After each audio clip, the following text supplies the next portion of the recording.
What's going on, HTK? Today we back with another reaction video, y'all. We back with the dumbest beef of 2020. Without it, 2026 is like not even halfway through yet, but this is the dumbest beef of 2026 by far, and it's gonna it's not even a beef, bro. But like this the dumbest stuff that we gonna get all this year. I promise y'all. It's Bloodhound Q50 versus Mac Mula. If y'all haven't heard, bro, it's the dumbest thing ever. Man, if y'all watch me, y'all definitely know who Mac Mula is. And bro, we already know Bloodhound Q50. He be in the goofy, y'all. So I'm not finna hold y'all too much longer. We finna get straight into this reaction. Make sure y'all like, subscribe to the video. Road to 1,000 subscribers on, bro. Squat. Yo, the streets are buzzing right now. Bloodhound Q50 just ran into Mac Mula at the airport. Yeah, and what happened next has the whole drill scene locked in. What's crazy? The same YouTuber who's been trolling, exposing, and talking crazy about rappers online finally got spotted by Bloodhound Q50. And instead of jumping him as everybody expected, he went live after everything and said this. He told AMF, he told MF, you better get it. You better get him, MF. MF, come on, bro. It's not worth it, bro. It's not worth it, bro. It's really not. I'm like, Blood, you steady making police. I'm for you. You gonna call the police on me? He like, I know. Trust me, this is way worse than what you think. Let's break it all down. What actually? He said making police videos and stuff, bro. You put the stuff on. You put the stuff on the internet, bro, and then he don't even make the videos. I think he made one breakdown. He did make one breakdown, but what I'm finna say, y'all put the stuff on the internet, bro. Like he done said a million times. He wouldn't be able to make these videos about y'all if y'all just stayed off the internet with the killing and shit, like with the gangster stuff. He wouldn't be able to. So it's all on y'all, to be honest. Went down at the airport. This reportedly happened very recently, around May 10th, 2026. Q50 was at the airport when he spotted a familiar face, Mac Mula. At first, Q50 didn't immediately recognize him, but one of his guys pointed him out, saying, "That's Marco." Q50 then walked up while laughing and addressed him directly, allegedly saying he wanted to smack him and calling him out for doing police work. I'm gonna go ahead and pause this right here. That's not what happened, bro. Bro confirmed it, bro. Bro came up. He came up and he was like, basically like trying to see, like he was basically just telling him like, you be doing some police things, but like he ain't straight come on trying to smack him, and then like Mac Mula tried to dab him up and stuff. Bloodhound Q50 dapped him up back. So, you know what I'm saying? Like when they first put up, first time they seen each other, it was nothing gangster. It was nothing gangster at all when they first seen each other. And that's facts. The moment, which was later revealed online by Q50. I seen the guap boy Marco at the airport. Oh damn, he look familiar. Little bro tell me like, man, that's the Marco. I'm alright back. Marco. I'm like, folk, check it out real quick. He like, I don't know why they trying to act like they don't know. I was laughing and smack the dog out your stay doing poke. He told AMF, he told MF, you better get it. You better get him, MF. MF, come on, bro. It's not worth it, bro. Better get him. I'm like, Blood, you steady making police. I'm for you. You gonna call the police? I'm gonna keep it so real. Mac Mula won't say this, but he's so lucky he caught him at the airport, because if bro caught him outside the airport with I mean, they probably would have had that but somebody would have died, bro. It's really like, it's not worth it, bro. Mac Mula not gonna say it, but somebody would have died, bro. Like, it's not worth it, bro. Over some YouTube videos bro done made. He with his wife and stuff, 2 little old dogs, like, come on.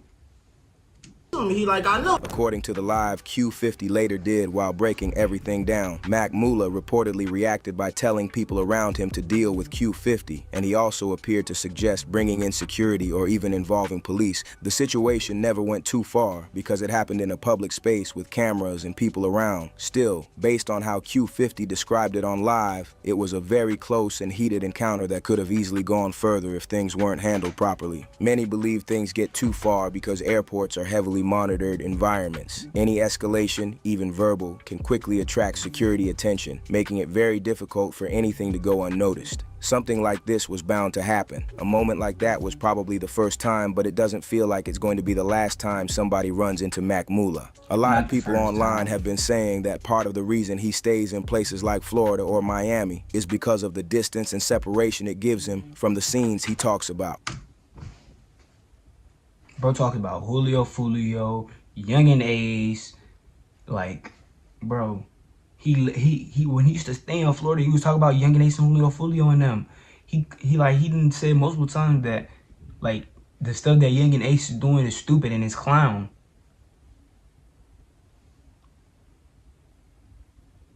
So that logic is there right there. From their perspective, he's constantly commenting on Chicago rappers and their situations online, speaking on things that involve real people and real environments. And the way critics see it, he's in a position where he feels like there's less chance of that online energy turning into a real-life confrontation. So instead of being in the same spaces, he's somewhere more distant, continuing to speak on these situations from afar while believing there won't be real-world follow-ups. People feel like when you consistently talk about certain scenes or individuals, eventually those things you saw can directly come hunting you, just like what happened in the airport situation. He was probably caught off guard in the moment when he spotted Bloodhound Q50 face-to-face in a real-life setting because he wasn't something he expected. Now here's where things get even more interesting. According to rumors circulating online, Q50 didn't actually press Mac Mula when they ran into each other at the airport. Instead, it's being speculated that the situation may have been calmer than it first appeared. Some versions of the story suggest that they actually had a brief, peaceful conversation, and at some point they even shook hands before going their separate ways. After that, Q50 reportedly made his way, and Mac Mula did the same with no further escalation in person. Since we know Q50 as someone crashing on live, he made the encounter seem more intense than what some people believe actually took place. We know this isn't the first time Mac Mula has called out several rappers online, including the Big Champ situation, which people say actually played a major role in how the tension started from the beginning. Over time, his commentary and reactions to different artists have kept building attention and controversy, especially when it comes to Chicago drill rappers and other street-connected narratives he breaks down on his channel. How the beef started. Before Mac Mula became widely known online for reacting to rappers and drill-related content, he was just an ordinary guy with roots tied to both Chicago and California. According to background details he has shared in his own videos, he was born in Chicago but moved to California with his family when he was very young, around 2 years old. They spent about 4 years living there before eventually moving back to Chicago, also known as the Windy City. After returning, he grew up on the south side of Chicago. In one of his videos, Mac Mula mentioned that he was raised around the 53rd and Hyde Park area, which he referred to as his neighborhood while growing up. I was born in Iraq. When I was born, I moved to Cali from 2 years, from zero, like a few months old to like 6 years old. No, 2 years old to 6 years old. At 6, I moved back to Chicago and stayed in Hyde Park on 53rd and Hyde Park on the corner. Really 52nd. 53rd and Hyde Park, I stayed on that street my entire time in Chicago. Over time, he transitioned from that background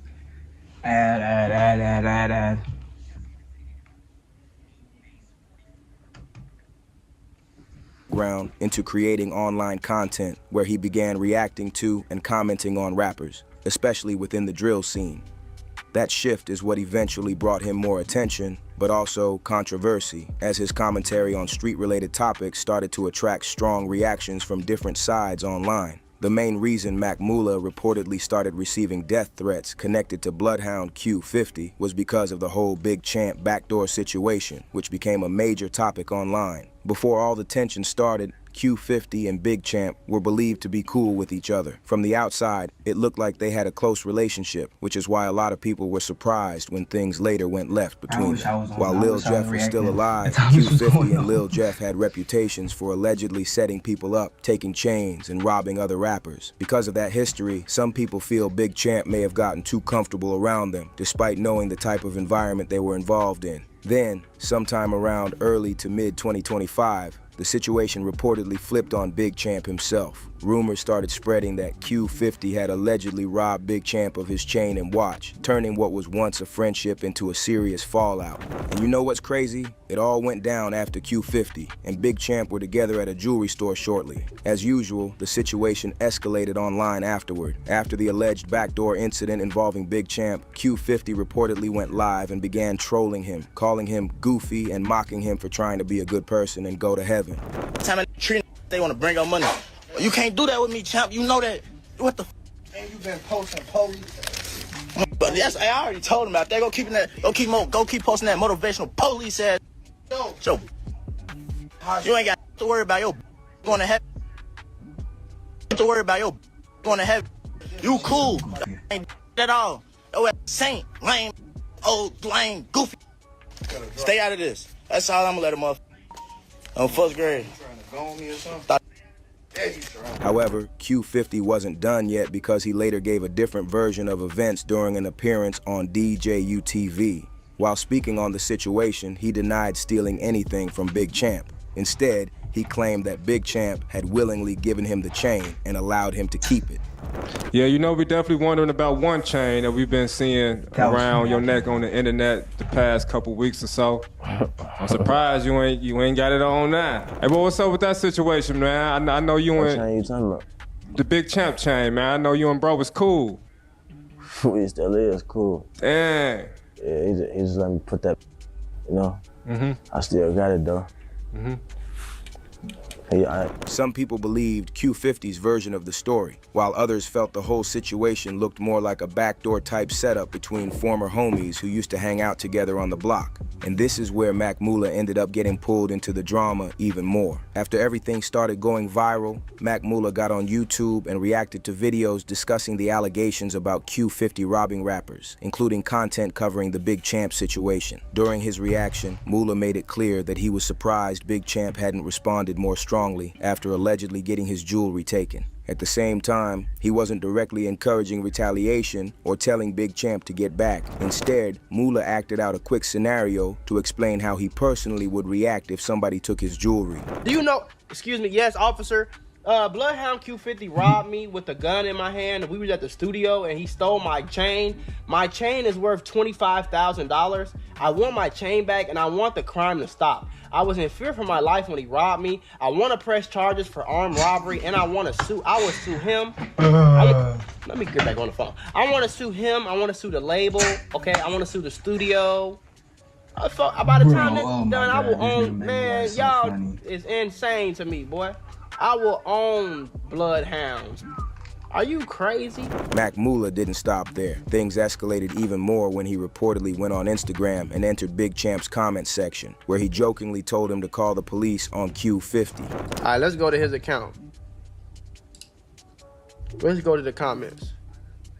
Bro, call the police on Q50 and get him locked up for robbery. You tweaking, bro. He online. Evidence is all over the He online snitching on himself. Get that man 20 years real quick. Y'all be robbing the right. I'm telling y'all be robbing the right. Maybe I promise that'll be your last. You're right, bro. Now, in street culture, calling the police on someone while also claiming to live a gangster lifestyle is often viewed as snitching. But at the time, Mac Mula appeared to be joking when he told Big Champ to call the police on Q50. However, the joke didn't sit well with Big Champ, who reportedly turned on Mac Mula afterward, going on Instagram Live and making threats toward him. That's when the situation started getting even more personal. You really want to know street politics, gang? In Chicago, I'm gonna teach you right now, little boy. Like, you gotta stop this fan out that you got going on. You not from my city, bro, so you don't understand what the fuck going on. It's talking about, yeah, bro, get that Q50 20 years, bro. Call the police. Hey, bro, you don't get your uncle. Like, what the f? I am a real gangster, gang. Like, not on the internet, though. Like, on my son, like, not on the internet. Like, my really, like, stamped in my city, gang. Like, I'm a real face. He told me to call the police. He told me to call the police. Like, get your dork out of here, gang. Like, bro, I really play, gang. Like, every day.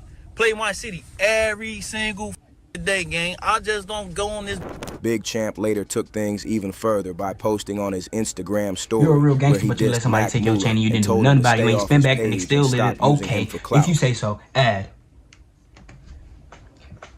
You let him take your chain, you ain't spin back, you ain't hit him, you ain't do nothing about it. I don't even know if you dissed him online, bro. I don't know, because I don't keep up with this stupid ass shit. But, bro, you a real gangster. Mula eventually responded by saying that Champ seemed more focused on going back and forth with him instead of dealing with the person who allegedly robbed him in the first place. I'm going to explain exactly why he said this to me. You know, I love this. This is a free paycheck for Mac Mula. This is the book of Tough Guy. Chapter 4, verse 3. Free. Thou shalt not play tough with a non-tough person if thou did not play I remember tough this video had with me a tough dying. person. That's what the book says. I'm not making this up. That's what the book says. Like, did you even Mac diss Mula Q50? is already well known online for What did you reacting do to to Q50? videos without really holding back on what he says, You did even when the nothing to topics bro. are very personal or controversial.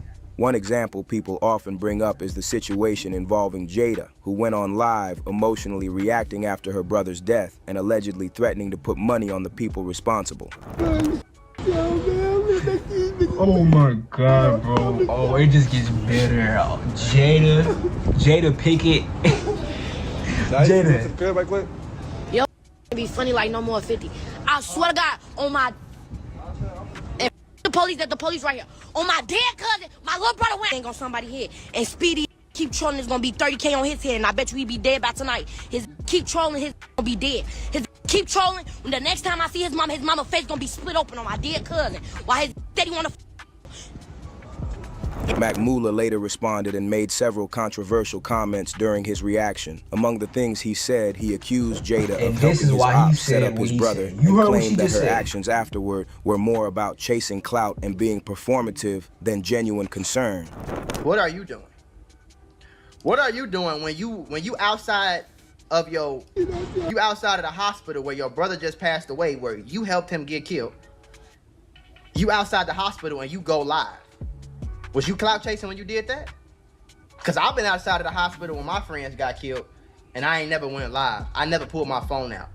Mula then doubled down by saying that a lot of people were really upset because he was making money from the type of content he creates. According to him, the attention, controversy, and reactions only continued to grow his platform, which is why he believed so many people kept responding to him online. I've learned that get mad at me because I found a way to make money off y'all dumb. And you can get mad all you want to. You can get mad all you want to. That is not going to lower the amount of money that's coming through Mac Mula's bank account, okay? They call me Mac Mula for a reason, man. I've been telling y'all this. Mula. Because of the way Mac Mula regularly comments on different situations and rappers, it eventually led to Q50 publicly questioning why Mula seemed to have an issue with him and his circle. In one of Q50's videos, he openly asked why Mula hates him and his people and, in a way, threatened him. Alright, I ain't gonna lie, folks. Simple. I don't understand why do he hate us so bad, gang? But I don't know what's wrong with that. But like, he got a secret hate. I don't know what's wrong with him, folks. I don't know what first grade. I don't even know. We don't know him. Nobody knows him. Mula would later clap back at Q50 by saying he's got 911 on speed dial. Mula. Alright, I ain't gonna lie, folks. I don't understand why do he hate us so bad, gang? But I don't know what's wrong with him. But like, he got a secret hate. Oh no, it's not secret. I don't know what's wrong with him, folks. I don't know what first grade. Oh, the Grim Reaper himself, Bloodhound Q50. He dissed me. These media reported on it. Mac Mula is about to react. Now listen, before we get into this video, I want everybody to know that the police is on speed dial. FBI, open up! Okay, the Popo is on speed dial. Call the Popo, huh? I got Popo right in the call, right now, okay? All of this will be sent to the proper authorities, okay? Q50 has clearly had Mac Mula on his radar for a while, especially because of all the commentary and reactions that have been going back and forth online. So when they eventually ran into each other at the airport, it became a moment people started analyzing heavily from what's being discussed online. The fact that Q50 didn't escalate things physically in that moment could mean a few things. Some people feel it may simply show that he didn't see Mac Mula as someone worth taking things further with in a public place, especially given the setting and the attention around him. At the same time, it could also be seen as a warning, because if Mac Mula goes after him online again, things could potentially escalate and Q50 might just lose it. If you like this video, click on a window on either side to watch a video similar to this one. Well, I guess that's the end of that video, y'all. This is the dumbest thing of 2026, facts, hands down. But he didn't put a clip why Mac Mula hate them. Like, I'm gonna basically explain to y'all right now, bro. They are either rap capping or actually snitching on themselves about murders. First of all, they try to come at you because you make videos about what they snitched on themselves on. Valid point that Mac Mula made right there. The second of all, you influenced the youth to do, like, bro, like 2 years ago, bro, this was my favorite rapper. Bloodhound Q50 was my favorite rapper, and I was doing all type of stuff. Luckily, I never got arrested or anything like that. Like, I wasn't knee deep in the streets or nothing like that, but I was doing stupid stuff off of the whim of the music I was listening to. Music is like literally, the music you listen to affects your whole being. So the stuff you consume affects your whole being. So the kids that listen to him, people that listen to him, go back and think it's cool and try to snitch on themselves about robberies, snitch on themselves about murders, go do murders because they think it's cool, because this is what Q50 talks about. And it's really not. It's really lame killing people. Like, when is that ever supposed to be cool, killing somebody? Like, never. Even if you do go get your target and you don't hit no innocent bystanders, like, it should never get to a point where we gotta kill your own brothers and sisters, bro. We really should not be killing our own people. We all black. We all be offended today. We all say at the end of the day that the white man is against us. So why are we gonna kill each other? That makes no sense to me. And that's just the surface level of it, bro. I could go about this all day, but we not, bro. Squad, we out, bro.